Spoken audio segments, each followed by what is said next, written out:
Awesome. All right, 2 wins already. Slides up. Remember to record. Great. Well, thank you everyone for joining today. This is our first workshop that we're hosting for our Community Connector initiative, and I'm going to get a little bit more into all of that stuff. But just wanted to go through what our plan is for the next hour. So we're going to get started with just a kind of quick warm-up exercise just to get familiar with some of the tools that we're going to use during today's workshop. I'll give a little background on who Rowdy the Green Space is, why we're running this workshop, what we're hoping to do with these resources. Quick intro into the MassCEC EmPower grant program, which is what we're here to talk about and help get you all connected to, really focusing in on what you need to understand about it and why you might want to consider applying. And then we're going to have two exercises that we'll go through. One focused on kind of thinking through the big picture of how to connect the work that you're already doing into clean energy grant opportunities like the EmPower program. And then we'll dig a little bit more into two kind of key questions that you'll need to know in order to submit an application to the program. So really defining your audience that you're looking to serve and figuring out what types of partnerships you might need to build in order to move your concept forward. And then we'll wrap up with a couple of additional resources that will help you really navigate the program in more depth than we'll get into in this hour. So that's our plan for this lunchtime workshop. You're welcome to stay on the video since we're a small group. Use the raise hand feature on Zoom if you have a question, but also feel free to just unmute and chime in if you have a question or something that you want to bring up. Yeah. So with that, I wanted to get us going with just a little kind of icebreaker warm-up activity around one thing that you're hoping to learn from today's workshop. And so for not necessarily, it just depends on what's available. I'm gonna mute Maria so we can go through this. So we're going to use Zoom Whiteboard for the exercises in today's workshop. It's very similar to tools like Miroboard or Google Jamboard if you've used those before, but I'll just walk us through quickly how to use this because it is a little bit different. So I'm going to stop sharing. Bring up the whiteboard. All right.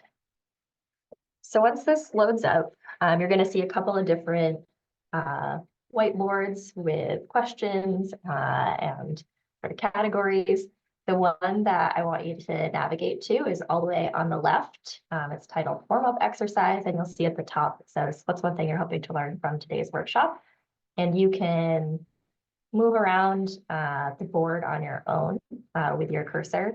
And down in the bottom right-hand corner, there's a little menu to be able to zoom in and out. The thing that's a little different from other resources is that you are totally in control of your own journey on the whiteboard. So your view is going to look a little bit different than my view. So you can zoom in as far as you need to be able to see the information that's on the board. So if you navigate over to that warm-up exercise board, and then take a look over to the left side of the screen, you're going to see a little toolbar with a couple of different options.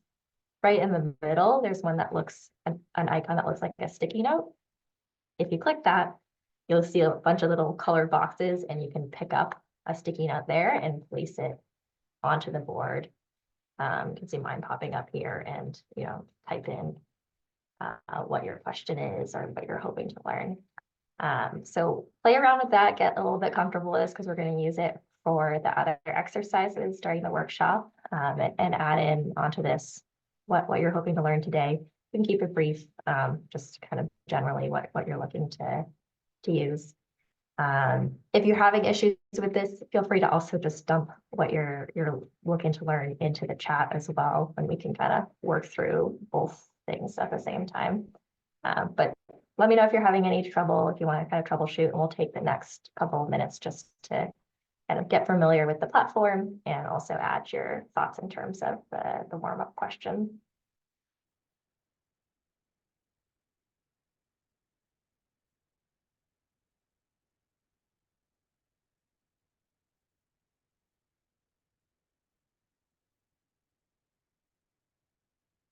Awesome. And Evan, I see your comment in the chat, no problem.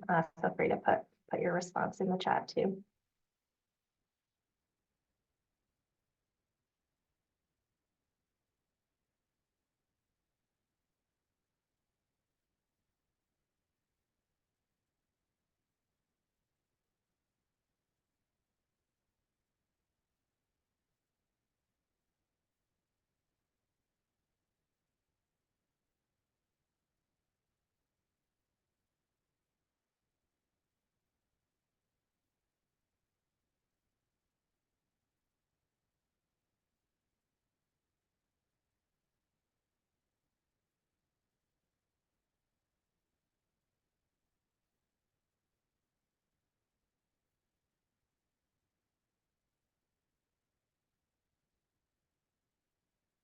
I see a lot of little cursors moving around, but no sticky notes on my end. Are folks having trouble accessing the sticky notes? Is it working on your end?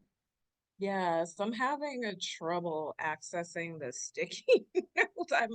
I'm on the whiteboard presentation. I'm on the first frame. What's one thing you're hoping to learn? It's Yes. just I don't know how to do that. And I'm even clicking on it, page 1. I'm trying to click on it. Do you have on the left-hand side the toolbar with a bunch of different little icons on it? More, it says preferences, view, find, export, open in browser, about. So I don't see a toolbar at all. Huh. Hadas, are you seeing it on your end? I see the toolbar. I was just wondering if there's an option to screen share. Like, what happens if I screen share my Zoom screen? Is that going to blow everything up, or is that something that can be done? Give feedback, make a note. Okay, maybe.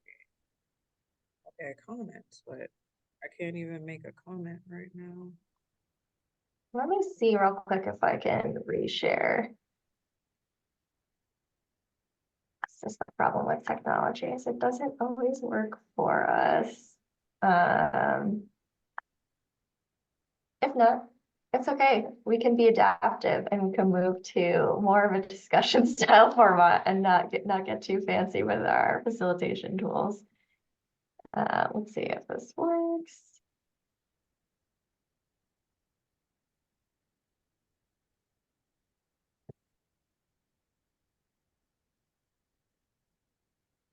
All right, one last try, and then I'm gonna say we're just gonna use the chat. So once this loads, let me know if you guys see the toolbar on the left-hand side. It should have like an arrow cursor at the top, like a little pencil icon, shapes, text, and then the like sticky note.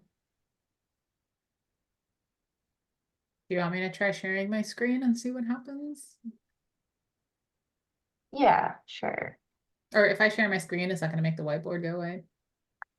I think it might. Yeah, actually, I'll make the whiteboard go away from that. If everyone can see the whiteboard, we could also just copy comments over from the chat to the spaces. Yes, yeah. So, all right, let's do it real quick and then we'll move on to the presentation. So if you want to throw what you were going to put on your sticky note into the chat, and then I will share the presentation.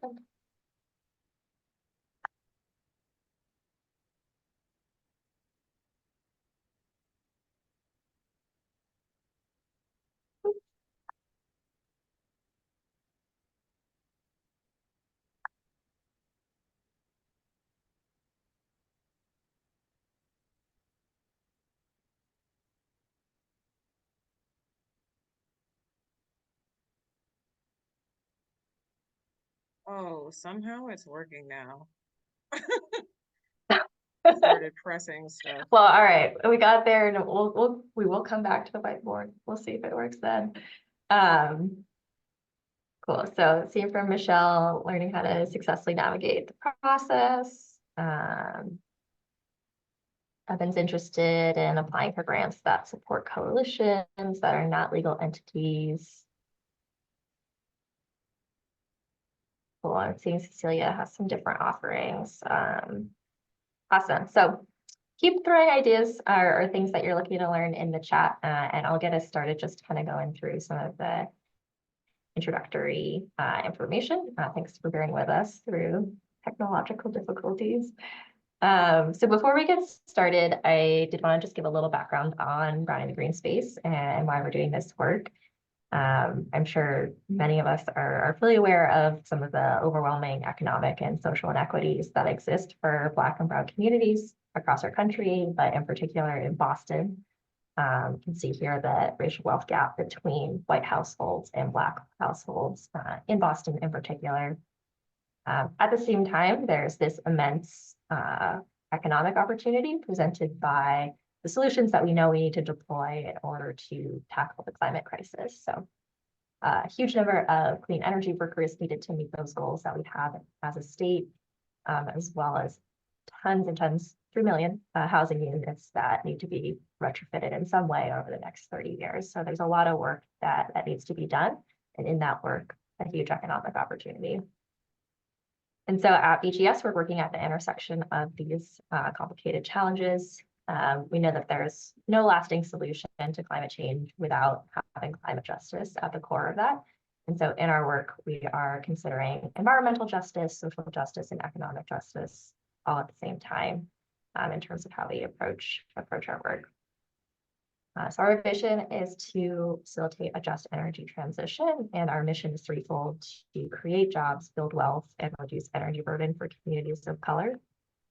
And we're doing this through 5 main programmatic areas: careers, companies, capital, contracts, and communities.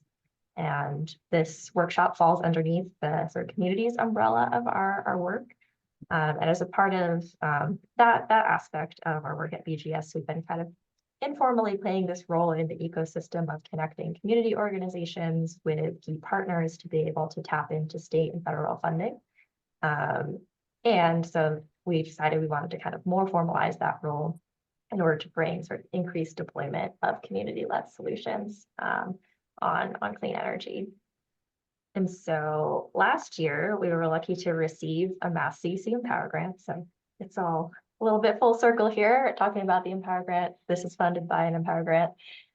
So we received funding through an innovation and capacity building grant to really formalize this role we've been playing in supporting our community partners and applying to funding. And so what we're currently piloting is what we've named the Community Connector Initiative for the time being. And through this program, what we're hoping to do is really develop a suite of support services to advance diverse and innovative teams in securing clean energy grant funding, primarily at the state level. And for this first pilot round, we're focusing in on the MassCEC EmPower grant program and drawing more folks to apply to that opportunity in particular.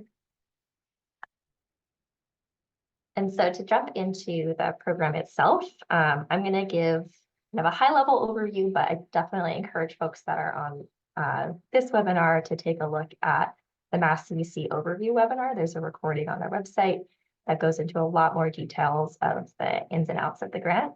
Today is meant to be more of like a ideation session with you all to kind of come up with ways to potentially connect this opportunity to your work. But they have a lot of resources on their website to support you in really navigating the program. So within the EmPower grant program, there are 2 tracks. There's the innovation and capacity building grants and the implementation grants. Today's webinar is focused primarily on the innovation and capacity building grants because those are really an opportunity to kind of start out in this space, do some of that initial planning work. And it's a particularly good opportunity for organizations that maybe haven't tapped into climate work before or haven't established that relationship with MassCEC as a funder to really kind of explore what that work could look like for your organization. The overarching goal of the MassCEC's EmPower grant program is to provide access to the benefits of clean energy for previously underserved populations in Massachusetts. And that's a pretty broad goal, broad aim. And what that means is that there's a lot of opportunity and a lot of flexibility for you to find a place for your work in this grant opportunity. Through this, MassCEC hopes to achieve both sort of direct investment in communities and community-based organizations and be able to crowdsource new solutions for program models and projects that serve the target audiences they're looking to support through the program. The innovation and capacity building grants provide $5,000 to $25,000 of seed funding to be able to explore ideas for potential programs and projects. There is the opportunity to apply for up to $50,000 in some cases, if you can kind of make the case for why that level of funding would be valuable for this sort of planning exploratory phase. You can see here, there's sort of a range of different things that you could use this funding for. Staff time to do that sort of program exploration, concept development. You could hire someone to help you do a technical study to be able to move a project forward, cover costs for grant writing support and other professional services that will build capacity within your organization to be able to tap into larger resources that you might need to actually implement the program or project idea that you have. So the upcoming application deadline is at the beginning of April, April 3rd, for both of the grants. I will say that innovation capacity building grants are rolling, so you could submit anytime between now and April 3rd to be considered for that opportunity. A couple more details on eligibility. So if you fall into any of the categories on this slide, if you're a community-based organization, a federally recognized and state knowledge tribe, nonprofit, individual, municipality, or for-profit organization, you can apply to the program. Two things that are specific to this program in terms of eligibility is that you must have a demonstrated history, either working or living within or engaging with the program's priority groups. And those are defined as the environmental justice populations, renters, and communities disproportionately impacted by environmental hazards. There's also the option for applicants to define their own priority group for their community. And that just needs to be done in collaboration with MassCEC staff in advance of submitting your application. So if in your understanding of kind of the benefits of clean energy within the folks that you're working with and serving, you can kind of define your own audience for the grant purposes. So why apply for innovation and capacity building funding with MassCEC? A lot of different reasons that I've kind of touched on, but what I really want to emphasize today is that it's a very approachable and flexible opportunity to receive funding to engage in initial exploratory work that is relevant to anything, to the things that you have already going on in your organization. So if you're looking to get involved in clean energy and climate and potentially scale up and get more involved in the space, this funding can really help you do some of those initial engagement conversations, planning work that could get you into a place where you can apply for more transformative funding. Specifically, you can also use this funding to develop a grant application for either another MassCEC opportunity or for another state or federal grant opportunity that you're considering applying for. The last thing I want to touch on is just a little bit on what to expect the process to look like. This is based on BGS experience and obviously subject to change as MassCEC evolves the program. But for folks who are kind of new to receiving state grants, I wanted to give a little bit of a sense of what the process looks like. So once you are notified that you've received the grant funding, you'll go through a contracting process with MassCEC. And on their website, you'll find a copy of the sort of template contract and what the terms will look like. So you can review that in advance of applying for the grant and get familiar with what those terms look like. This is also the stage where you'll determine with the MassCEC team sort of when you'll get the funding and what those sort of specific milestones will be. So that will be defined in the contract. And the other thing that's really great about the EmPower program is that once you are a grantee, you're going to be connected into the broader community of past and present EmPower grantees who are working on similar programs and projects and trying to, struggling with the same challenges and working through different solutions that could help you kind of improve and enhance the programs that you're working on. There also is sort of some periodic reporting that's tied to the grant funding that you'll receive for an innovation and capacity building grant. Typically, this might look like an interim report and a final report that is based on things that you outline during the contracting phase of the grant process. Again, this is just a sort of anecdotal overview of what that process looks like to give you a sense of what you can expect once you are awarded funds. The last thing I wanted to highlight is just a couple of different examples of innovation and capacity building grants that are currently underway, just to give you a sense of sort of the flavor of directions that you could go in. So the Arts Extension Institute is an example of how one partner, the Arts Extension Institute, is using funding through this program to support staff time at a number of different organizations in their network to be able to participate in their evaluation and planning process that's going to consider how do we add clean energy outcomes and interventions to our existing work that's going forward over the next few years. So organizations that maybe weren't involved in clean energy before, thinking about in their planning process, how can we insert this going forward and consider clean energy outcomes as a part of our work. MVS Welding is using the funding through the EmPower program to get a better sense of stakeholders and available community resources to be able to develop a specific business offering for their business within the offshore wind industry. So again, doing some of that sort of pre-work to understand what could they do in this space, what does that look like, and engage community perspectives on that. The Commonwealth Green Low Income Housing Coalition is using the funding to design and pilot education and outreach materials for their existing constituents. So this funding is helping them think about, okay, how do we serve the folks that we're already serving and give them materials to help them engage in clean energy opportunities. So pulling, again, that clean energy lens into their existing portfolio of work. The last example I'll highlight is the Urban League of Eastern Massachusetts, and they're using the funding to conduct community engagement and research to get a better sense of what local interest and opinions are on air source heat pumps, and also funding some grant writing efforts to be able to further implementation after they've done some of that initial community engagement around this.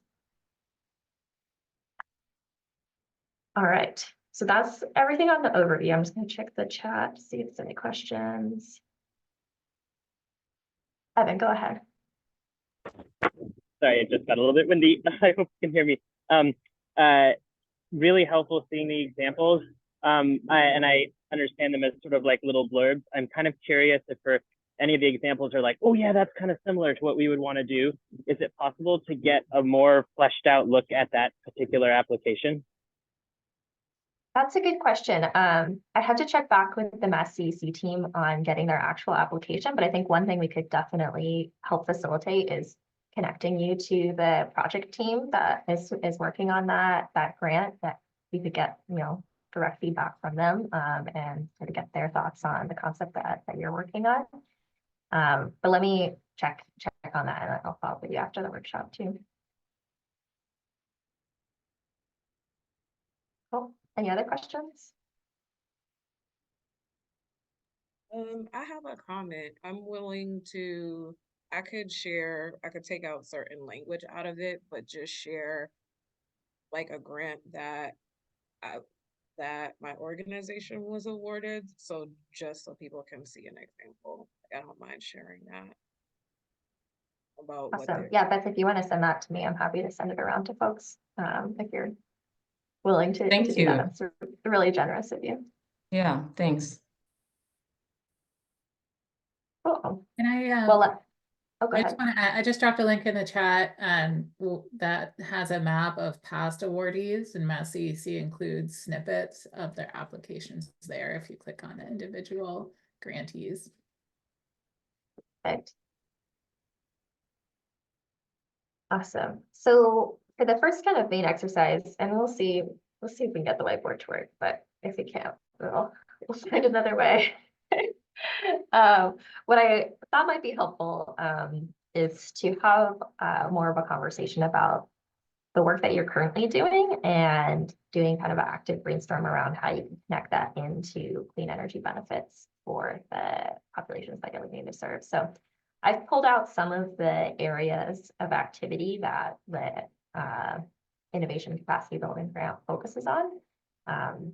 And kind of thinking of these areas of activities outside of them being related to clean energy at all. So they don't necessarily have to be related to clean energy. And then thinking about how we could kind of layer clean energy benefits on top of those. So some of the activity areas that have been supported in the past are, you know, direct outreach and engagement with those priority groups that we discussed, support services that help folks navigate state or federal incentives or funding, engagement with landlords, delivery of innovative financing, support for local public health outcomes, job training, community education, emergency response, community resilience activities, and language access services. They also have like other activities. So again, like there's a lot of opportunity to fold your work into this grant opportunity.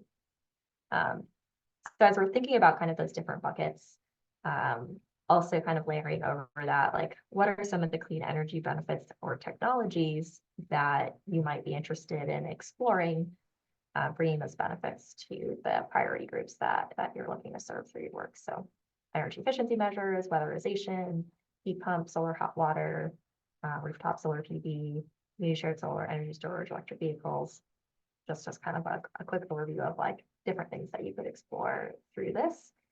And it doesn't have to be just the like installation of that measure and the direct energy benefit of it. Clean energy benefit for the purposes of this grant could also mean getting someone access to a job where they are the ones, you know, installing the energy efficiency measure or supporting the deployment of a outreach and engagement program within your community. So a lot of different layers in terms of how you can think about it. I'm seeing a couple of questions in the chat, so I'm going to try to answer those. So Michelle asked, you always need a partner to secure a grant. Is one more likely to be awarded if you are partnered? So the nice thing about the innovation and capacity building grants is that you, unlike the implementation grant, you don't actually need to have all of your partnerships figured out and set up in order to be successful and receive funding through that program, because it is meant to be an exploratory project. The only exception to that would be if you are a municipality or a nonprofit company. You will need to have a community-based partner in order to be eligible for the funding. So that is one partnership that does need to be secured in order to apply for the funding. It's a little different for the implementation grant. At that point, they expect you to have more of your team established, you're ready to go, launch the program, and bring it forward. But for the innovation and capacity building grants, you could apply on your own with, you know, an idea of who you want to approach for partnerships, but you don't necessarily need to have that solidified. And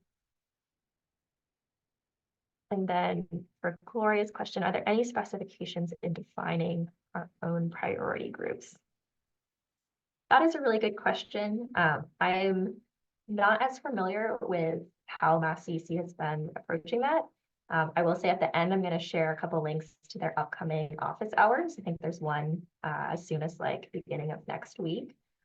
That's a great space to hop on, talk directly with the EmPower staff team at MassCEC, and they can help kind of guide you through like what they've done in the past with folks around that, and give you some feedback kind of initially if you have a general idea of what you're thinking in terms of that sort of self-defined priority group.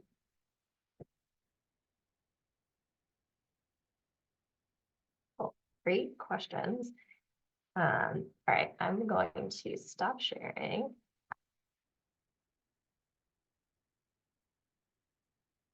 And Evan, go ahead and ask while I'm bringing up the whiteboard.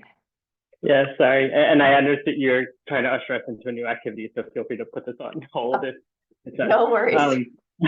I think one of the challenges that's coming up when I'm looking at the sort of list of specific kinds of energy for me is that like I'm working with young advocates who aren't in control of households or like, you know, doing installations of specific kinds of infrastructure, but are working to try to pass policy And I'm wondering about the sort of like, what are the links or obstacles there for like people who are working kind of upstream, I would say, of like some of the really specific projects you guys are trying to get to happen? Yeah. Yeah, and I think that's what makes this a really great opportunity, because unlike some of the other grant funding that's available through MassCEC that is very focused on, you know, net zero grid deployment or commercial building electrification, where you need to have like, we're going to retrofit this many buildings and do this.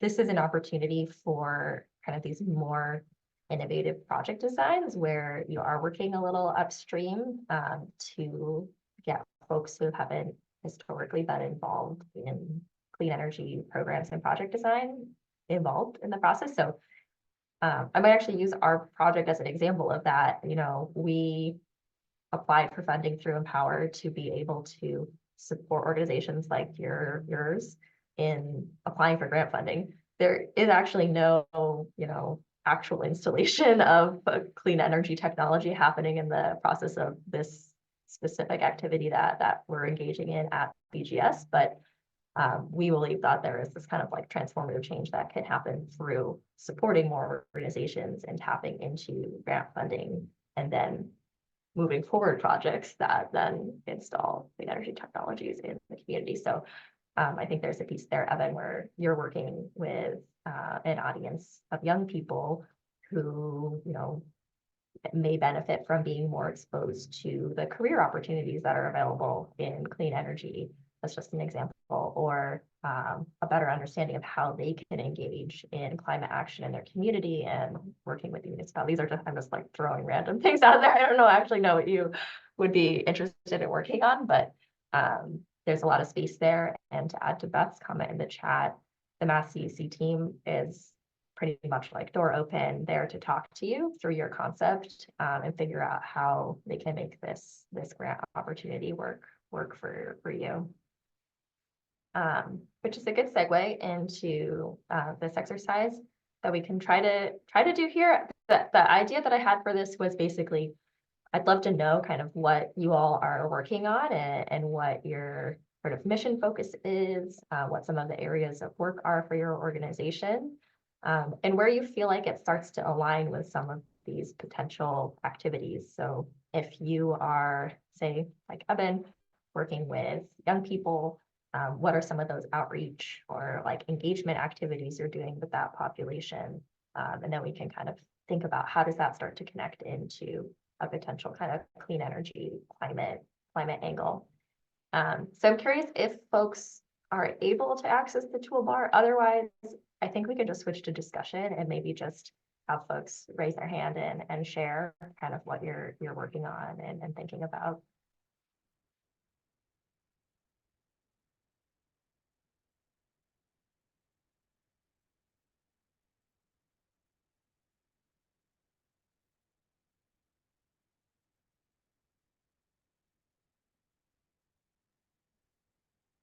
I'm gonna take the silence as maybe a no, that the Zoom whiteboard is failing us today. All right, I'm gonna stop sharing the whiteboard. Yeah, and maybe just open it up for folks if you want to share a little bit about like what your organization is doing, some of the things that you're starting to like think about in terms of potential alignment with the EmPower program, or just kind of continue the conversation around questions that you have too.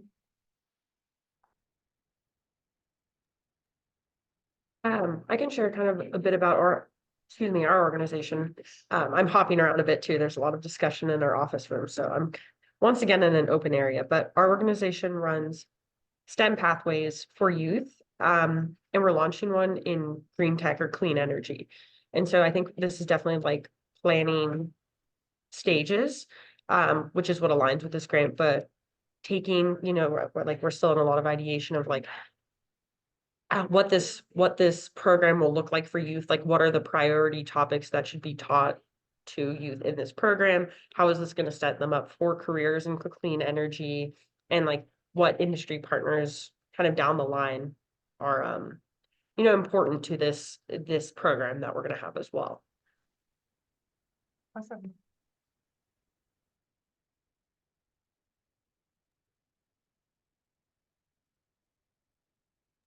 I can also share. So our organization is to workforce and community development, and basically we are targeting people of say MWBEs and minorities working in the climate space, because majority of our workers or majority of our organization are minorities, so we sort of identify with people from that demographic. So that's what we are looking into. And my boss can touch more on that, Dr. Cecilia. No, well said, really, because Gloria really drives the community engagement, and also that's why she's in this meeting, because she also drives like grant soliciting to see how we can actually empower the groups we work with and offer them value. What we do is mostly training, capacity building, that kind of space. And so far we have worked with, Black community groups, alumni associations. We also have the capacities angle for youth and, school leavers and those from high school into college, where we have mentorship platforms and we have leadership platforms, generally speaking, where we can actually inform orientation and shape the discourse and then offer support. So we are really seeking avenues to practically connect them with the clean energy space, both in terms of relevant information for choices and financing. That's how we're thinking about it. And this is really great, Megan and Hadass. Thank you for what you're sharing. Great. Yeah, Cecilia, I think that's a great example too of like you have this huge scope of work and potential opportunity that you're already doing, and just bringing in kind of the clean energy content to that, and EmPower could be an opportunity for you to fund that like exploratory work that you might want to do to understand like who are the partners you need to bring to the table, and how does that fit into your like current work streams in terms of bringing clean energy to the table.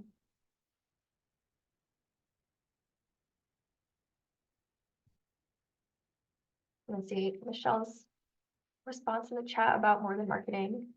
Michelle's actually a graduate of one of our other programs, Access. So shout out to our business development stream of work, where we're helping folks get the business know-how to be able to start their own businesses in this space. And Michelle is an awesome participant of this most recent cohort. Evan, go ahead. I already spoke a lot, so I just like want to pause to see if anybody else wants to go first. Okay. Appreciate that, but don't worry about it. You can jump in. So I think one part of the work that I do in the Massachusetts Youth Climate Coalition is to try to help the 25 youth organizations that are trying to coordinate on our actions together to do so effectively. And I think like the thing that I'm so hungry for is like specifically capacity building in our planning meetings, because like it follows lines of privilege. Who has the time to go to an unpaid meeting to plan for the event that we want to do? And then suddenly like the origins of our events are like they are originating not from people who do not have the identities that we're trying to center. And so but it feels so unsexy in a grant for me to say, can I apply for money to pay people to come to meetings? Like, like it just seems so uninspiring, but it like really feels like what the most important thing is that we need. And so that's one of the, because I want to pay people for their time, for the labor that they would do in that organizing work. So anyway, that's kind of my puzzle. Awesome. No, I love that. And that's super, super important. And it's a critical aspect of like how we approach the work that we do, making sure that folks are compensated for their time so that we can bring the right voices to the table and get that opportunity. And sometimes like the right solution isn't like this flashy, like fancy thing. It's very simple and it's just something that we know needs to be done. So yeah, I love that. Love that idea, Evan.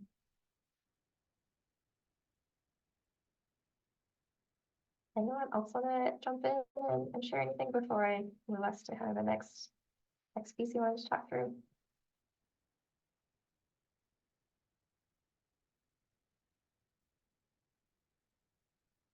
Well, if you think of anything, feel free to jump in and throw it in the chat. Okay. I put a comment up, Yeah, go ahead. I guess when the whiteboard wasn't working, about, because I know a lot of us are, we're usually working, we're solopreneurs, we're entrepreneurs. We don't have the budget sometimes for certain things. So I put like how to use AI to, that's what one of the comments I put, to increase effectiveness, and probably with grant writing, and let's say like we're applying to RFPs or an RFI. That's what the only thing I wanted to say that I would like to learn more about, or I think would be maybe beneficial for other people on this call too. Yeah. Right there with you, Beth. So if anyone's an AI expert and wants to chime in with some hot tips, I think in our experience, what's been challenging with AI is that a lot of the work that we're doing is new, and there isn't as much like content for the AI to pull from to describe like justice informed like approaches to clean energy workforce development. But I'm sure there's someone really smart out there that has some very cool ways of utilizing AI platforms beyond my knowledge. Definitely like open the floor if anyone has anything they want to add. I wanted to hear, oh, sorry, Hadass, go first. Go ahead, Cecilia. No, I wanted to learn the BGS experience first, but Gloria mostly takes the lead on that. But the experience I've had with her and generative AI so far has been more of one, like you said, content, but two, you really have to think along and read and, still do like 80% of the work again to make it suit your thinking, to make it more authentic. Gloria, you can speak some more to that, but it's a really good question. Thank you for bringing that up.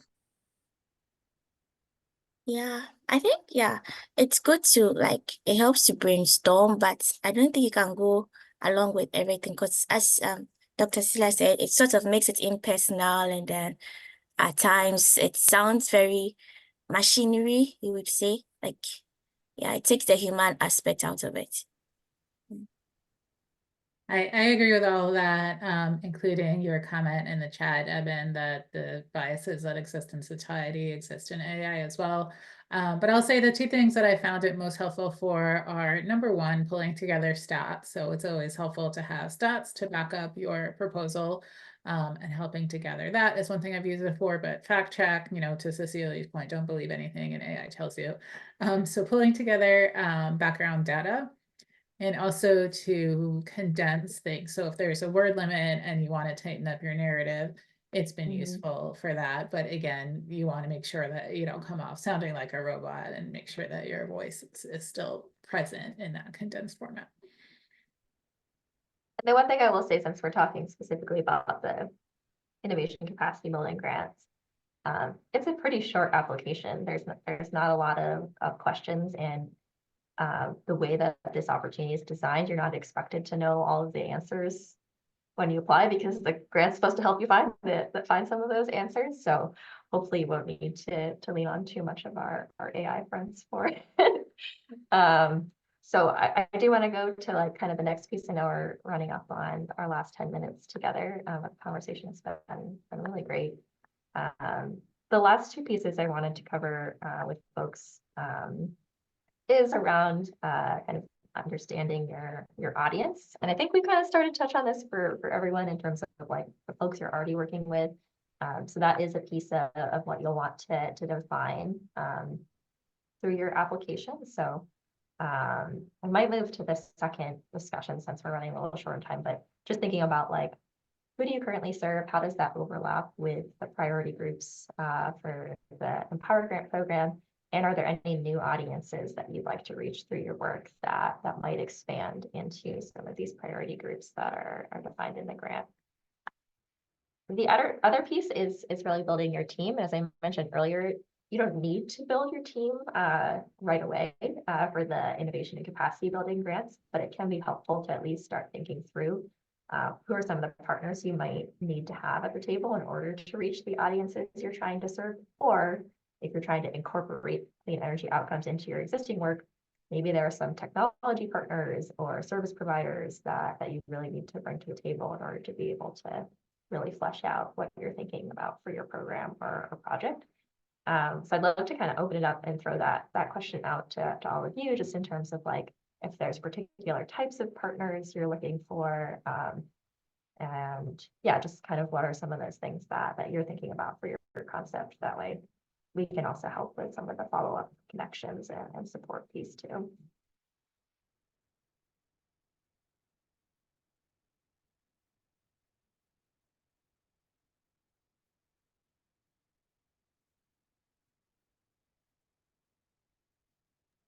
Megan, I'm having a little trouble parsing the question. It said what partners? So I understand the part of the question that's like about our audience. What's the partners part? Yeah, so in terms of partners that you're looking to connect with, oops. Beth shared a whiteboard. I don't know how you did that, but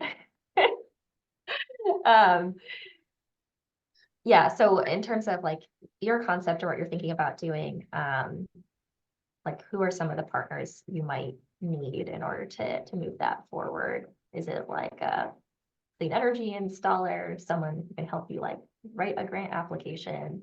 Kind of broadly, like who are you looking to connect with?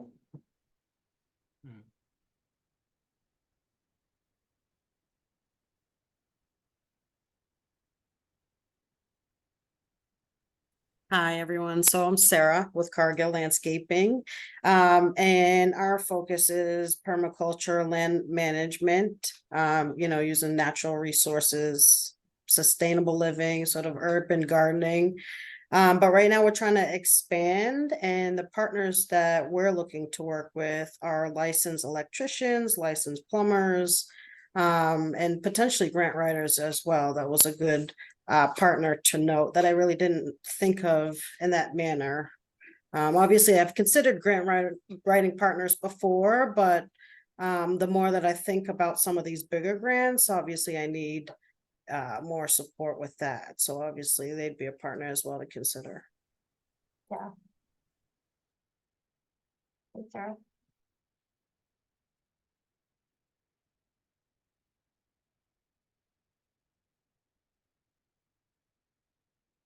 Any else have thoughts, ideas on either the audiences that you're trying to serve or potential partners?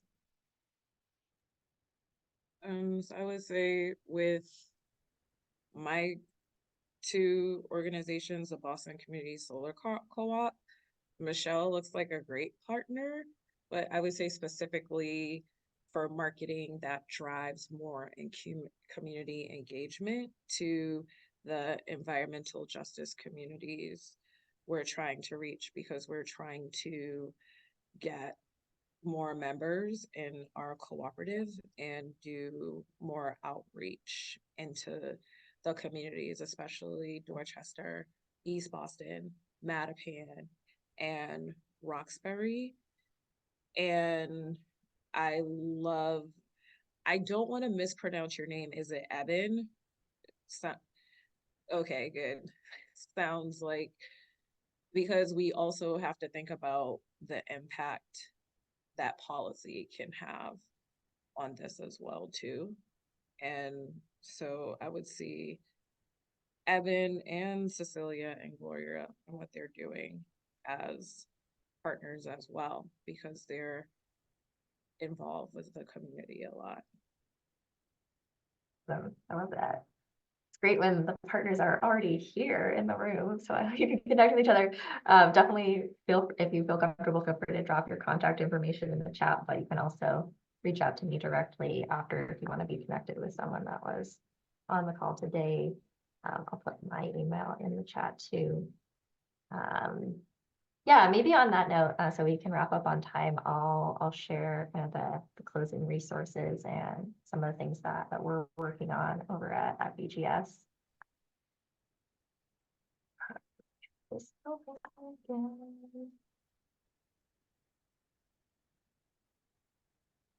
Okay.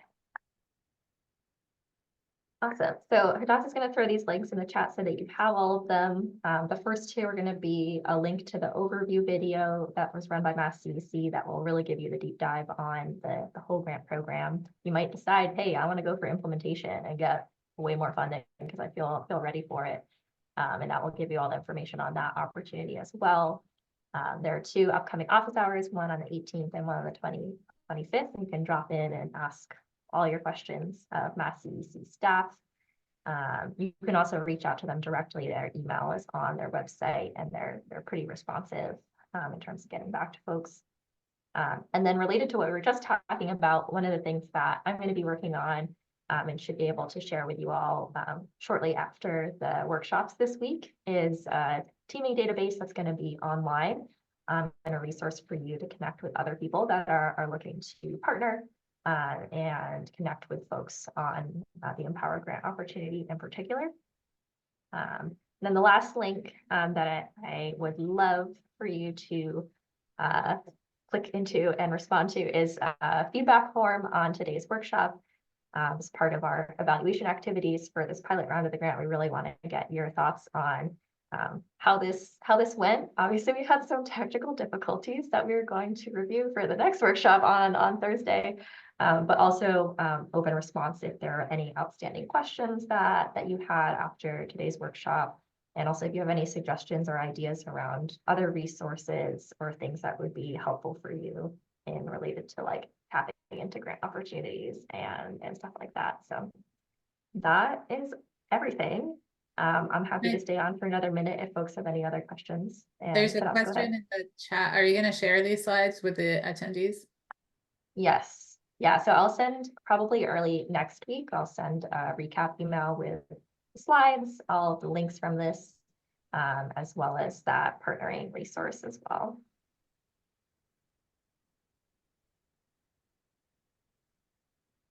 Will you be sharing the recording? Yes.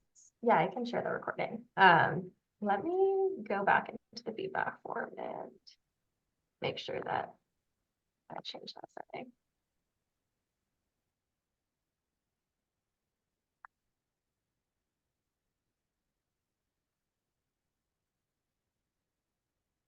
We always have this issue with our Google Forms where the default is to only collect responses from people within our organization, which is never really what we would want to do. So I don't know why that is the default. Okay, you should be able to access it now. I'll just change that.